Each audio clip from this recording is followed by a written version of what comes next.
வீடியோல வந்து பாத்தீங்கன்னா SBI பேங்க் இப்போ இன்ட்ரோடியூஸ் பண்ணிருக்கக்கூடிய Flipkart SBI bank cashback credit கார்டுக்கு எப்படி நம்ம ஆன்லைன்ல அப்ளை பண்றது, அது மட்டும் இல்லாம இதுல கிடைக்கக்கூடிய ஒரு சில ஹைலைட்டான பெனிஃபிட் என்னலாம், நெக்ஸ்ட் வந்து பாத்தீங்கன்னா இந்த கிரெடிட் கார்டுல இப்போ வந்து ஒரு லிமிடெட் டைம் ஆஃபர் ஒன்று அப்டேட்டட் வந்து பண்ணிருக்காங்க. அந்த ஆஃபர் என்ன, இதை பத்தின எல்லா டீட்டெயிலும் இந்த வீடியோல டீட்டெயிலா எக்ஸ்பிளைன் பண்றேன். வீடியோவை ஸ்கிப் பண்ணாம பாருங்க. ஸோ உங்களுக்கு வந்துட்டு ஒரு பெஸ்ட்டான கேஷ்பேக் கிரெடிட் கார்டு வாங்கணும், அதுவும் லோயஸ்டான ஒரு ஜாயினிங் ஃபீல உங்களுக்கு கிரெடிட் கார்டு வாங்கணும் அப்படின்னு நினைச்சீங்கன்னா நீங்க SBI பேங்க் இன்ட்ரோடியூஸ் பண்ணிக்கக்கூடிய Flipkart SBI bank credit card, so இந்த பர்டிகுலர் கிரெடிட் கார்டை நீங்க தாராளமா சூஸ் பண்ணலாம். அதுவும் SBI பேங்க் அப்படின்னாலே உங்களுக்கு ஜாயினிங் ஃபீ ரினிவல் ஃபீ இல்லாம கொடுக்க மாட்டாங்க. பட் இப்போ வந்து பாத்தீங்கன்னா ஒரு லிமிடெட் டைம் ஆஃபர்ல ஜாயினிங் ஃபீ இல்லாம இந்த கார்டுக்கு அப்ளை பண்றதுக்கான ஒரு நியூ ஆஃபரை இப்போ வந்து இன்ட்ரோடியூஸ் பண்ணியிருக்காங்க. ஸோ அதையும் எக்ஸ்பிளைன் பண்றேன். இப்போ வந்து அதை பத்தின டீட்டெயில பார்க்கலாம். அதுக்கு முன்னாடி நீங்க இது மாதிரியான கிரெடிட் கார்டு ஆஃபர் பத்தின டீட்டெயில தெரிஞ்சுக்க மறக்காம நம்மளோட சேனலுக்கு சப்ஸ்கிரைப் பண்ணிக்கோங்க. ஸோ ஃபர்ஸ்ட் வந்து பாத்தீங்கன்னா இந்த ஒரு கிரெடிட் கார்டுல கிடைக்கக்கூடிய ஹைலைட்டான பெனிஃபிட் அப்படின்னு எடுத்துக்கிட்டீங்கன்னா, நீங்க அதிகமா Flipkartல வந்து பர்ச்சேஸ் வந்து பண்ணுவீங்க அப்படின்னா உங்களுக்கு அதிகமான கேஷ்பேக் வாங்குறதுக்கு ஒரு ஒன் ஆஃப் த கிரெடிட் கார்டா இந்த கிரெடிட் கார்டு இருக்கும்.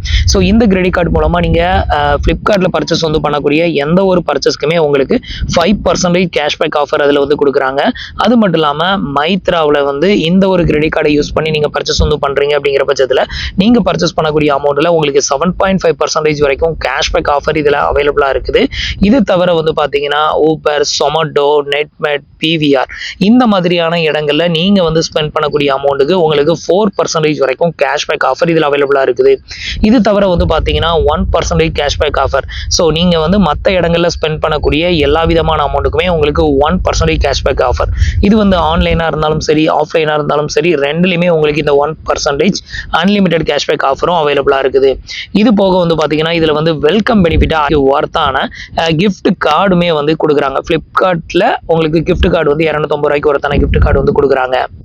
இதுக்கு அடுத்த பெனிஃபிட் வந்து பாத்தீங்கன்னா இந்த கிரெடிட் கார்டை நீங்க வந்து அப்ளை பண்ணி வாங்கிட்டீங்க அப்படின்னா இந்த கிரெடிட் கார்டை ஆக்டிவேட் பண்ண வித்தின் 30 டேஸ்க்குள்ள இந்த கிரெடிட் கார்டை யூஸ் பண்ணி நீங்க Flipkartல ஏதாவது ஒரு பர்ச்சேஸ் வந்து பண்றீங்க அப்படிங்கிற பட்சத்துல 1000 ரூபாய்க்கு ஒர்த்தான கேஷ்பேக் ஆஃபருமே இதுல அவைலபிளா இருக்குது. ஸோ இந்த ஒரு கிரெடிட் கார்டு வந்து பாத்தீங்கன்னா உங்களுக்கு ஜாயினிங் ஃபீ 500 ரூபாயும் ரினிவல் ஃபீ 500 ரூபாயும் சார்ஜஸ் வந்து பண்றாங்க. இப்போ வந்து பாத்தீங்கன்னா ஒரு லிமிட்டட் டைம் ஆஃபரா ஜாயினிங் ஃபீ வந்து பாத்தீங்கன்னா கிடையாது அப்படின்னு சொல்லியிருக்காங்க. இது வந்து ஒரு லிமிட்டட் டைம் ஆஃபர் தான். இன்னைக்கு நான் வந்து வீடியோ ரெக்கார்ட் பண்றது மார்ச் 17, 2026 நான் ரெக்கார்ட் பண்றேன். ஸோ இன்னைக்கு 17ஆம் தேதியிலிருந்து மார்ச் 31ஆம் தேதி வரைக்கும் நீங்க வந்து இந்த பர்டிகுலர் கிரெடிட் கார்டுக்கு அப்ளை பண்றீங்க அப்படிங்கிற பட்சத்துல உங்களுக்கு வந்து பாத்தீங்கன்னா ஜாயினிங் ஃபீ வந்து டோட்டலா டிஸ்கவுண்ட் வந்து பண்றாங்க. இதனால ஜாயினிங் ஃபீ கிடையாது, ரினிவல் ஃபீ மட்டும் செகண்ட் இயர் அடுத்த வருஷம் தான் வந்து பிடிப்பாங்க. ஸோ அப்படி இருக்கிறப்ப வந்து பாத்தீங்கன்னா இது ஒரு நல்ல ஆப்பர்ச்சுனிட்டி அப்படின்னு சொல்லலாம். ஸோ SBI பேங்கை பொறுத்தவரையிலும் ஜாயினிங் ஃபீ இல்லாம எந்த கிரெடிட் கார்டுமே வாங்க முடியாது. ஃபிக்ஸட் டெபாசிட் போட்டு வாங்கக்கூடிய கிரெடிட் கார்டுக்கு மட்டும்தான் உங்களுக்கு ஜாயினிங் ஃபீ இருக்காது. மற்றபடி எல்லா கிரெடிட் கார்டுக்குமே ஜாயினிங் ஃபீ வந்து சார்ஜஸ் வந்து பண்ணுவாங்க. பட் இப்போ வந்து பாத்தீங்கன்னா Flipkartோட இந்த ஒரு SBI கேஷ்பேக் கிரெடிட் கார்டுல ஜாயினிங் ஃபீ இல்லாம ஒரு லிமிடெட் டைம் ஆஃபரா கொடுத்துருக்காங்க. மறக்காம ட்ரை பண்ணி பாருங்க. ஸோ லிங்க் வந்து கீழே இருக்க டிஸ்கிரிப்ஷன்ல கொடுத்துருக்கேன். இன்கேஸ் நீங்க வந்து டைரக்டா நீங்க வெப்சைட்ல போயிட்டு அந்த லிங்க் மூலமா அப்ளை பண்ணீங்கன்னா இந்த ஆஃபர் உங்களுக்கு அப்ளிகபிள் ஆகுதா அப்படிங்கிறது தெரியல. ஸோ நம்மளோட லிங்க் மூலமா போய் ட்ரை பண்ணி பாருங்க. உங்களை யாருக்கெல்லாம் இந்த ஆஃபர் அவைலபிளா இருக்குது, கரெக்டா தான் வந்து நான் சொன்னது கரெக்டா இருந்துச்சா இல்லையா அப்படிங்கிறதையும் மறக்காம கமெண்ட்ல சொல்லுங்க. இப்போ வந்து பாத்தீங்கன்னா இந்த கிரெடிட் கார்டுக்கு எப்படி நம்ம ஆன்லைன்ல வந்து அப்ளை பண்றது அப்படிங்கறத இப்போ வந்து ஸ்டெப் பை ஸ்டெப் வந்து பார்க்கலாம். ஸோ ஃபர்ஸ்ட் வந்து பாத்தீங்கன்னா கீழே கொடுத்துருக்க லிங்க் வந்து கிளிக் பண்ணீங்க. கிளிக் பண்ணதுமே உங்களுக்கு இன்டர்ஃபேஸ் வந்து இப்படி தான் ஓப்பன் ஆகும். ஸோ இதுல வந்து பாத்தீங்க அப்படின்னா நம்ம எந்த கிரெடிட் கார்டுக்கு அப்ளை பண்றோமோ அதோட இமேஜ் இங்க வந்து காமிக்கும். இப்போ வந்து பர்சனல் டீடைல் அப்படின்ற இந்த ஒரு ஏரோ மார்க்கை கிளிக் பண்ணிக்கோங்க.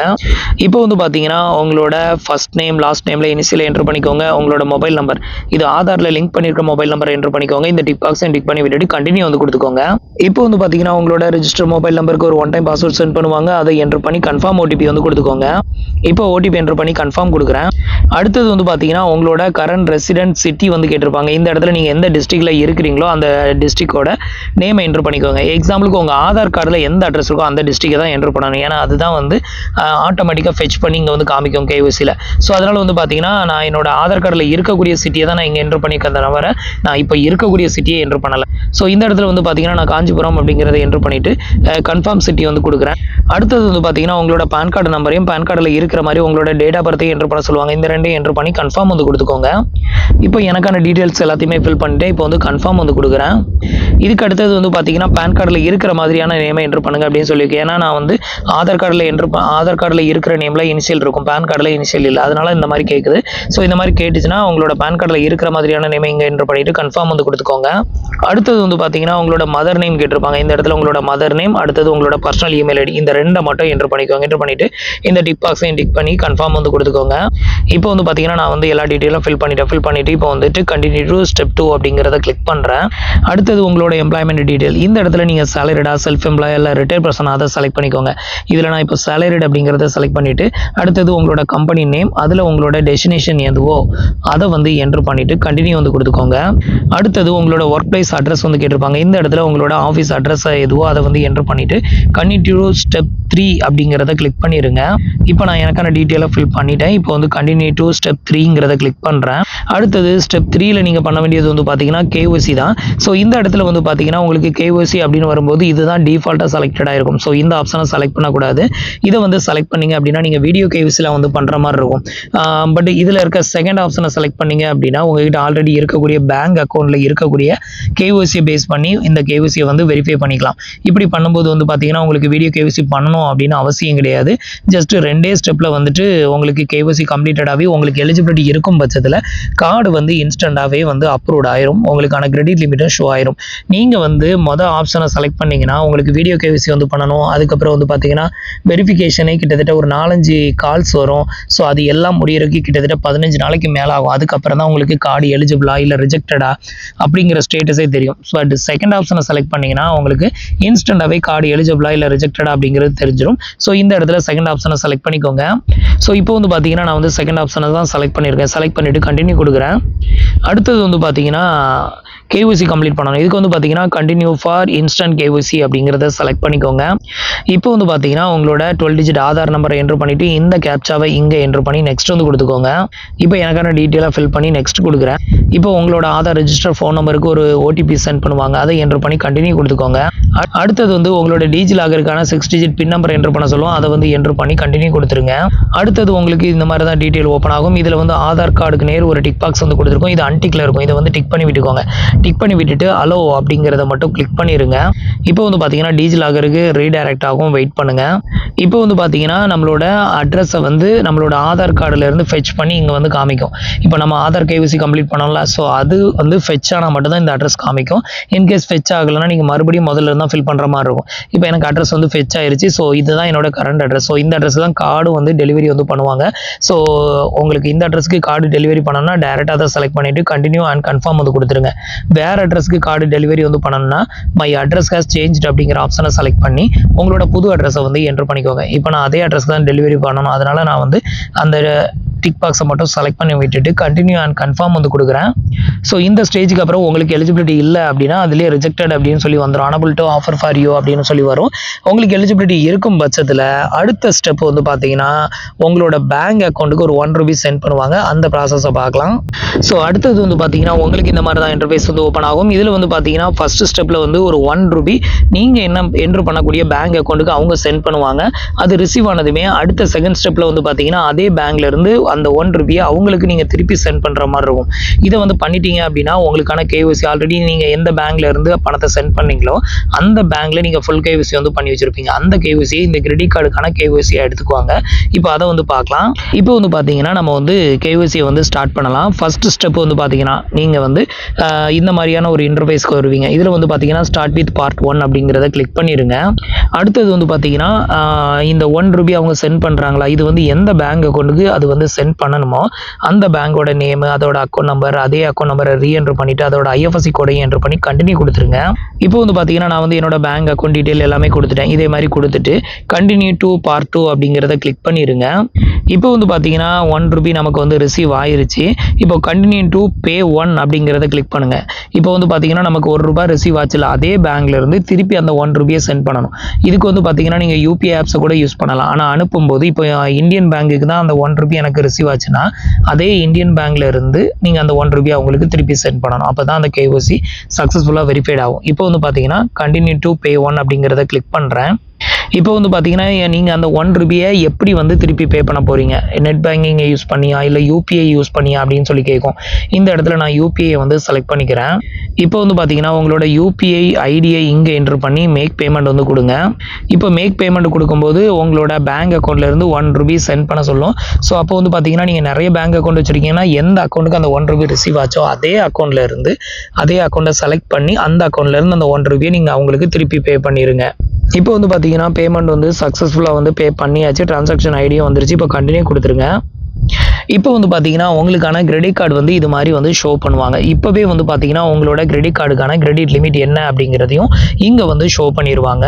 ஸோ இப்போ வந்து பார்த்தீங்கன்னா உங்களுக்கு கார்டு வந்து கன்ஃபார்ம் ஆயிரும். லாஸ்ட் வீடியோவில் நம்ம வந்து ஐசிஐசிஐ பேங்கோட கிரெடிட் கார்டுக்கு எப்படி அப்ளை பண்ணுறது அப்படின்னு சொல்லி போட்டிருந்தோம். ஸோ அதில் வந்து பார்த்தீங்கன்னா இன்றைக்கி நமக்கு கார்டு அப்ரூவ்ட் ஆனாலும் ஒரு நாள் கழிச்சு தான் நம்மளோட அப்ளிகேஷனில் வந்து அது வந்து ரிஃப்ளெக்ட் ஆகுது. அது வரைக்கும் நமக்கு ரிஃப்ளெக்ட் ஆகாது. ஆனால் மற்ற பேங்க், அதாவது ஐசிஐசிஐ பேங்கை தவிர இது எந்த பேங்க்கில் நீங்கள் கிரெடிட் கார்டுக்கு அப்ளை பண்ணாலும் உங்களுக்கு இது மாதிரி கிரெடிட் கார்டுக்கான கிரெடிட் லிமிட்டை வந்து ஷோ பண்ணிட்டாங்க அப்படின்னாலே இன்ஸ்டண்ட்டாக நீங்கள் வந்து அந்த அப்ளிகேஷனை இன்ஸ்டால் பண்ணி ஓப்பன் பண்ணி செக் பண்ணிங்கன்னா உங்களுக்கான கார்டு லிமிட்டு, கார்டோட நம்பர் எல்லாத்தையுமே உங்களால் பார்க்க முடியும். ஸோ இப்போ வந்து பார்த்தீங்கன்னா நமக்கு வந்து எலிஜிபிலிட்டி இருந்தால் மட்டும்தான் அந்த 1 ரூபி பே பண்ணுறதுக்கான ஸ்டெப்ஸ்க்கு போகும். நமக்கு எலிஜிபிலிட்டி இல்லைனா அதுக்கு முன்னாடி ஸ்டெப்லேயே நமக்கு ரிஜெக்டட் ஆகி வெளியே வந்துடும். ஸோ அதுக்கப்புறம் நம்ம ஆஃப்டர் 1 மந்த் கழிச்சு மறுபடியும் ட்ரை பண்ணலாம். இப்போ வந்து பார்த்தீங்கன்னா நம்மளுக்கான கார்டு லிமிட் எல்லாமே இங்கே வந்து ஷோ பண்ணிவிட்டு கீழே ஒரு டிக் பாக்ஸ் வந்து கொடுத்துருக்காங்க. அதை வந்து டிக் பண்ணி விட்டுக்கோங்க. டிக் பண்ணி விட்டுட்டு இப்போ வந்து சப்மிட் வந்து கொடுத்துருங்க. இப்போ வந்து பார்த்தீங்கன்னா உங்களோட ரெஜிஸ்டர் ஃபோன் நம்பருக்கு மறுபடியும் ஒரு ஓடிபி சென்ட் பண்ணுவாங்க. அதை என்ட்ரு பண்ணி கன்ஃபார்ம் ஓடிபி வந்து கொடுத்துக்கோங்க. இப்போ வந்து பார்த்தீங்கன்னா உங்களோட அப்ளிகேஷன் வந்து சப்மிட்டட் சக்ஸஸ்ஃபுல்னு வரும். இதுக்கப்புறம் வந்து பார்த்தீங்கன்னா பண்ணுங்க. இது வந்து 100% கம்ப்ளீட்டட் ஆனதுமே உங்களோட கார்டை வந்து ஆக்டிவேட் பண்ணுற ஸ்டெப் தான் வந்து வரும். இப்போ வந்து பார்த்தீங்கன்னா டியர் மணிகண்டன் கங்க்ராச்சுலேஷன் அப்படின்னு போட்டு உங்களுக்கு இது மாதிரி வந்து ஷோ ஆயிரும். இப்போ உங்களோட கார்டு டீட்டெயில் வந்து இங்கே வந்து பார்க்க முடியும். கீழே வந்து பார்த்தீங்கன்னா கிளிக்கர் டு சிவிவி அப்படின்னு ஒரு ஆப்ஷன் இருக்குல்ல, இதை வந்து கிளிக் பண்ணீங்க அப்படின்னா உங்களோட கிரெடிட் கார்டுக்கான அந்த நம்பரு, அப்புறம் சிவிவி நம்பர், இது எல்லாத்தையுமே பார்த்துக்க முடியும். இவ்வளோ தான் வந்து பார்த்தீங்கன்னா கிரெடிட் கார்டு அப்ளை பண்ணுறதுக்கான ப்ரொசீஜர். ஸோ எனக்கு வந்து பார்த்தீங்கன்னா இந்த கிரெடிட் கார்டு வந்து அப்ரூவ்ட் ஆகலை, எனக்கு வந்து ரிஜெக்டட் ஆயிருச்சு. பட் உங்களுக்கு வந்து இதோட ப்ராசஸ் என்ன அப்படிங்கிறத உங்களுக்கு இந்த வீடியோவில் எக்ஸ்பிளைன் பண்ணியிருக்கேன். ட்ரை பண்ணி பாருங்கள். நீங்கள் இது வரைக்கும் நிறைய கிரெடிட் கார்டுக்கு அப்ளை பண்ணியிருந்தாலும் இது வந்து பார்த்தீங்கன்னா இந்த ஒரு இயர் எண்டு மந்த். ஸோ அதனால இந்த மாதிரியான டைமில் நீங்கள் வந்து கிரெடிட் கார்டுக்கு அப்ளை பண்ணுறீங்க அப்படின்னா மோஸ்ட்லி ட்ரை பண்ணி பாருங்கள். இது வந்து இயர் எண்டு அப்படிங்கிறதுனால கிரெடிட் கார்டு வந்து ஈஸியாக அப்ரூவ்ட் ஆகிறதுக்கு நிறைய வாய்ப்பு இருக்குது. ஸோ அதனால தான் எனக்கு வந்து பார்த்தீங்கன்னா இந்த மாதத்துலேயே 2 கிரெடிட் கார்டு நான் அப்ளை பண்ணி வாங்கவும் செஞ்சுருக்கேன். இது வரைக்கும் எனக்கு ஐசிஐசிஐ பேங்கோட கிரெடிட் கார்டு நிறைய டைம் அப்ளை பண்ணி ரிஜெக்டட் தான் ஆயிருது. ஆனால் இப்போ வந்து பார்த்தீங்கன்னா இயர் எண்டு, இந்த மார்ச் 31 இந்த ஃபினான்சியல் இயர் முடிஞ்சு அடுத்த ஃபினான்சியல் இயர் வந்து ஸ்டார்ட் ஆயிரும். ஸோ அதனால இந்த மாதிரி இயர் எண்டில் நீங்கள் அப்ளை பண்ணும்போது உங்களுக்கு கார்டு வந்து ஈஸியாக அப்ரூவ்டும் ஆகலாம். ஸோ அதனால ட்ரை பண்ணி பாருங்கள். கீழே எல்லா கிரெடிட் கார்டுக்கான லிங்க்குமே கொடுத்துருக்கேன். உங்களுக்கு எந்த கிரெடிட் கார்டு வேணுமோ பர்டிகுலராக அதை வந்து ட்ரை பண்ணி பாருங்கள். ஸோ இன்றைக்கி நான் உங்களுக்கு எக்ஸ்பிளைன் பண்ண இந்த அப்டேட் இன்ஃபர்மேஷன் உங்களுக்கு ரொம்பவே யூஸ்ஃபுல்லாகவும் இன்ஃபர்மேட்டிவாகவும் இருந்திருக்கும்னு நினைக்கிறேன். நம்மளோட வீடியோஸ் பிடிச்சிருந்ததுன்னா லைக் பண்ணுங்கள், ஷேர் பண்ணுங்கள், கமெண்ட் பண்ணுங்கள். மறக்காமல் நம்மளோட சேனலுக்கு சப்ஸ்கிரைப் பண்ணி சப்போர்ட் பண்ணுங்கள். தேங்க்ஸ் ஃபார் வாட்சிங்.